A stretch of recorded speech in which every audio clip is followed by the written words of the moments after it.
kita semua shalom. Perkenalkan, nama saya Fakultovin Mawau, NPM 121142012000065.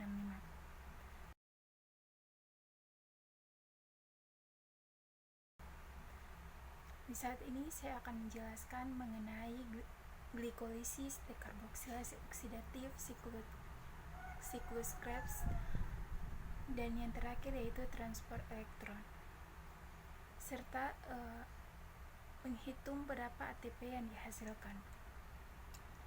Yang pertama, saya akan menjelaskan terkait dengan glikolisis.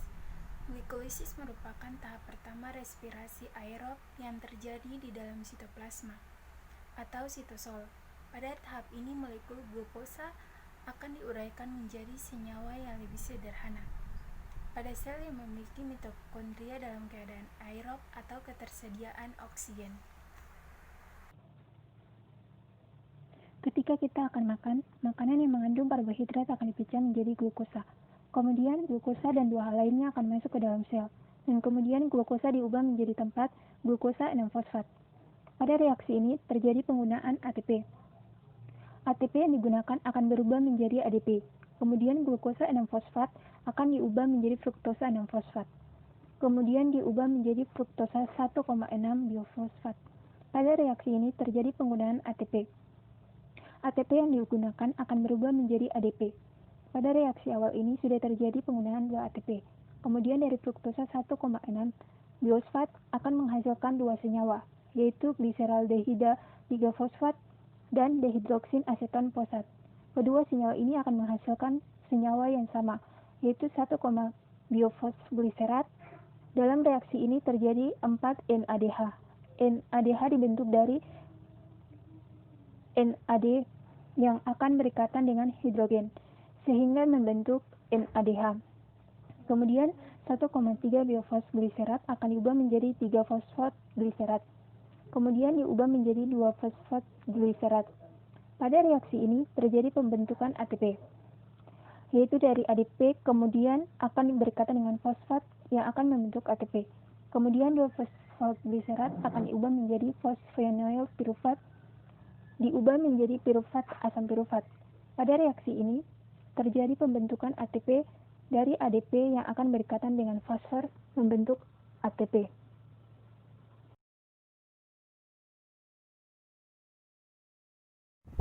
Yang kedua yaitu dekarboksilasi oksidatif.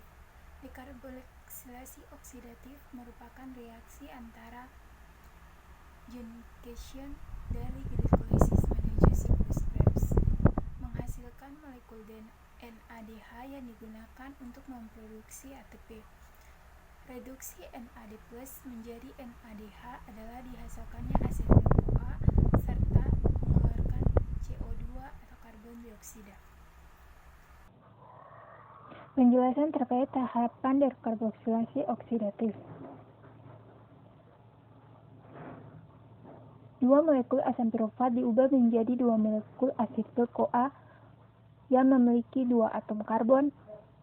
Satu atom karbon yang berasal dari dua asam pirufat yang akan bergabung dengan oksigen dan membentuk dua molekul NADH yang diubah dari dua molekul NAD.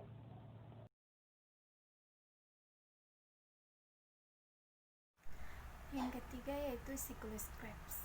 Siklus Krebs disebut juga siklus atau reaksi asam sitrat.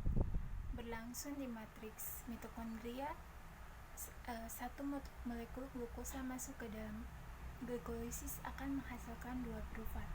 Dua pirufat akan masuk ke dalam dekarboksilasi oksidatif menghasilkan 2 mol atau asetil-CoA.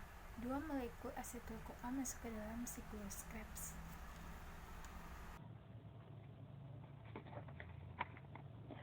Pertama, satu molekul asetil-CoA akan berikatan dengan oksalosetat.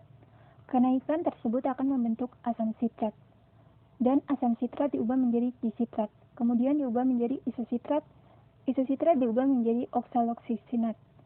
Kemudian akan terjadi perubahan NAD menjadi NADH. Oksaloksisinat akan diubah menjadi alfa ketoglutarat. Alfa ketoglutarat akan diubah menjadi suksinil-CoA.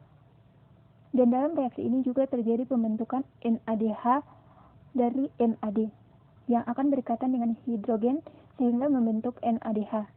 Suksinil-CoA diubah menjadi suksinat. Dalam reaksi ini akan terjadi pembentukan ADP dari ADP yang berikatan dengan fosfor membentuk ATP. Dari suksinat diubah menjadi fumarat.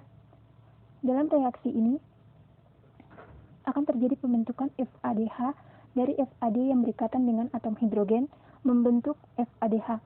Fumarat diubah menjadi malat. Malat diubah menjadi oksaloasetat. Dalam reaksi ini akan terjadi pembentukan NADH dari NAD yang berikatan dengan hidrogen sehingga membentuk NADH.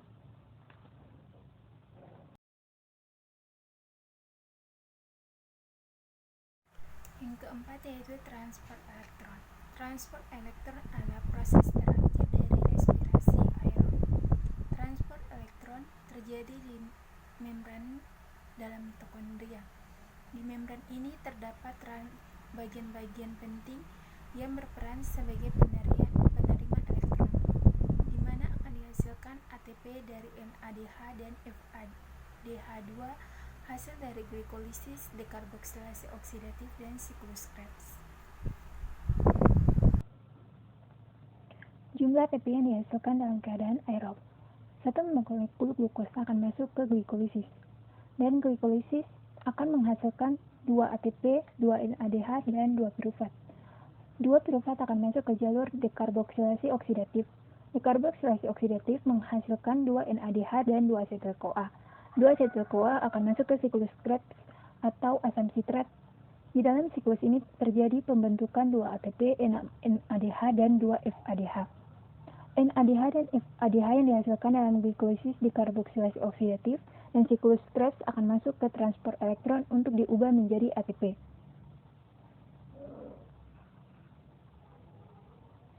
Perlu diingat bahwa 1 NADH sama dengan 3 ATP dan 1 FADH adalah 2 ATP. Pada proses glikolisis dihasilkan 2 ATP dan 2 NADH. Kemudian pada proses dekarboksilasi oksidatif menghasilkan 2 NADH. Kemudian pada proses siklus Krebs menghasilkan 6 NADH, 2 FADH, dan 2 ATP. Untuk menghitung jumlah ATP yang dihasilkan yaitu pada proses pertama 2 ATP tetap menghasilkan 2 ATP dan 2 NADH dikali 3 menghasilkan 6 ATP.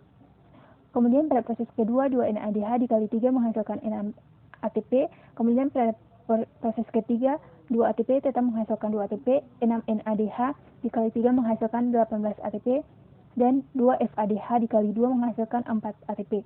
Sehingga jumlah keseluruhan dari ATP yang dihasilkan dalam keadaan aerob yaitu 38 ATP. Akan tetapi dikurangi 2 sehingga jumlahnya menjadi 36 ATP. Jadi, jumlah ATP yang dihasilkan dalam keadaan aerob berjumlah 36 ATP. Sekian dari penjelasan singkat yang dapat saya jelaskan mengenai glikolisis, dekarboksilasi oksidatif, siklus Krebs, transport elektron yang memiliki mitokondria dalam keadaan aerob, serta